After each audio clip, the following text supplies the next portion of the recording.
Hey guys, இன்றைக்கி பார்த்தீங்கன்னா தர்ச்சிஃப்ளேட் ஒரு ஃப்ரெஞ்சு ரெசிபி நம்ம எப்படி செய்கிறதுன்னு சொல்லிட்டு பார்க்க போகிறோம். இது செய்கிறது பார்த்தீங்கன்னா ரொம்பவே சிம்பிள் தான் அண்ட் டேஸ்ட்டுமே ரொம்ப சூப்பராக இருக்கும். ஸோ இது எப்படி செய்கிறதுன்னு சொல்லிட்டு பார்க்கலாம் வாங்க. இதுக்கு இப்போ வந்து ஒரு 8 உருளைக்கிழங்கு நாங்கள் இன்றைக்கி எடுத்துருக்கோம். சின்னதாக இருந்தால் 8, பெருசாக இருந்தால் ஒரு 4 எடுத்துக்கோங்க. அண்ட் சின்ன வெங்காயத்துலேயே கொஞ்சம் பெரிய சைஸ் வெங்காயமாக பார்த்து 4 எடுத்துருக்கோம். பூண்டு வந்து ஒரு 3 பெரிய பல் பூண்டாக எடுத்துக்கோங்க. இப்போ இந்த உருளைக்கிழங்கை வந்து நல்லா தோல் சீவிட்டு குட்டி குட்டியாக கட் பண்ணி இந்த மாதிரி தண்ணியில் போட்டு நம்ம வேக வச்சு எடுத்துக்கலாம். இப்போ நம்ம வெங்காயத்தையும் பூண்டையும் இந்த மாதிரி குட்டி குட்டியாக கட் பண்ணி வச்சுருக்கோம். இப்போ ஸ்டவ் ஆன் பண்ணி ஒரு பேன் வச்சு அதில் ஒரு 2 டேபிள் ஸ்பூன் அளவுக்கு ஆலிவ் ஆயில் நம்ம சேர்த்துக்கலாம். எண்ணெய் ரொம்ப சூடாகணும்னு அவசியம் இல்லை. நம்ம எண்ணெய் சேர்த்த உடனே நம்ம வெங்காயம் பூண்டையும் போட்டுக்கலாம். ஃபஸ்ட்டு நம்ம கட் பண்ணி வச்ச வெங்காயம், நெக்ஸ்ட்டு நம்ம கட் பண்ணி வச்ச பூண்டு,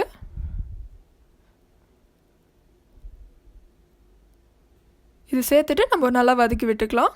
இது ரொம்ப வதங்கணும்னு அவசியம் இல்லை, ஏன்னா நம்ம எப்படியும் பேக் பண்ண தான் போகிறோம். ஸோ பிரச்சனை இல்லை.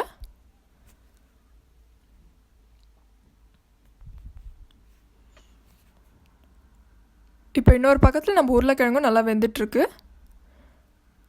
நம்ம ஒரு 2 பேக்கெட் அளவுக்கு லாக்டோவும் எடுத்துருக்கோம். இதையும் நம்ம இந்த வெங்காயத்துக்கூடயே வெங்காயம் பூண்டோடையே சேர்த்து நல்லா வதக்கி விட்டுக்கலாம்.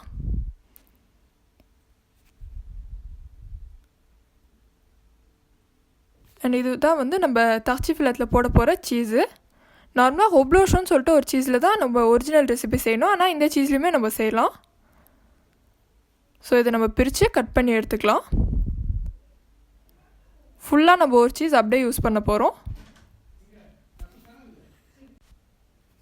இப்போ இந்த சீஸை நம்ம கட் பண்ணிவிடுவோம். இந்த மாதிரி நம்ம கட் பண்ணி எடுத்துருக்கோம் சீஸை. அண்ட் இன்னொரு பக்கம் இதுவும் நல்லா வதங்கி வந்துருச்சு. அண்ட் நம்ம உருளைக்கிழங்குமே நல்லாவே வெந்திருக்கு. இப்போ இந்த தண்ணியெல்லாம் நம்ம வடிகட்டிட்டு இந்த உருளைக்கிழங்கு இதோடய நம்ம சேர்த்துக்கலாம். இந்த மாதிரி கொஞ்சம் கொஞ்சமாக சேர்த்துக்கோங்க. அண்ட் உருளைக்கிழங்கு ரொம்ப உடையாத மாதிரி கொஞ்சம் பார்த்து மெதுவாக கிளறி விட்டுக்கோங்க. வெந்த உருளைக்கிழங்குங்கிறதுனால அப்படியே மசிஞ்சிடுறதுக்கு வாய்ப்பு இருக்குது. ஸோ அந்த மாதிரி ஆகிடக்கூடாது.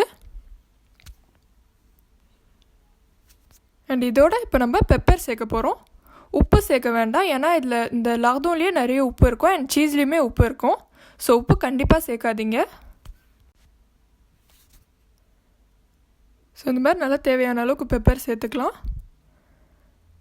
சேர்த்து இதையும் நல்லா மிக்ஸ் பண்ணி விட்டு இதோடு நம்ம வந்து ஃப்ரெஷ் க்ரீம் ஒரு டப்பா அளவுக்கு சேர்க்க போகிறோம்.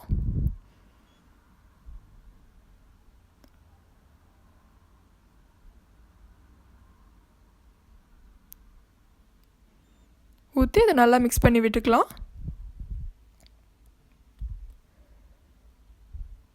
நல்லா இந்த மாதிரி மிக்ஸ் பண்ணிவிட்டு நம்ம ட்ரேயில் இதை ஊற்ற போகிறோம். ஸோ இந்த மாதிரி ஒரு கண்ணாடி ட்ரே எடுத்து அதில் ஊற்ற போகிறோம்.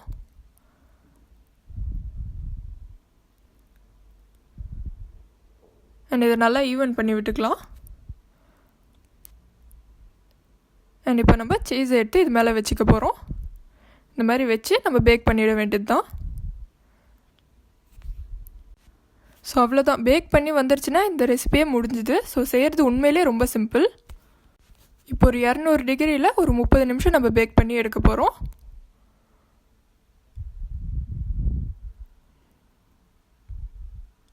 ஸோ 30 நிமிஷம் கழிச்சு வந்து நம்ம எப்படி வந்திருக்குன்னு சொல்லிட்டு பார்க்கலாம். இப்போ பார்த்தீங்கன்னா சூப்பராகவே நம்மளுக்கு ரெடியாகி வந்துருச்சு. இப்போ நம்ம ஒரு பிளேட்டில் ட்ரான்ஸ்ஃபர் பண்ணிடலாம்.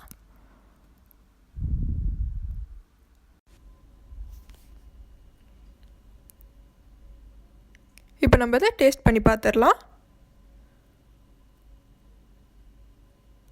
டேஸ்ட் பார்த்தீங்கன்னா சூப்பராகவே இருந்துச்சு. கண்டிப்பாக இதே போல் நீங்களும் உங்கள் வீட்டில் ட்ரை பண்ணி பாருங்கள்.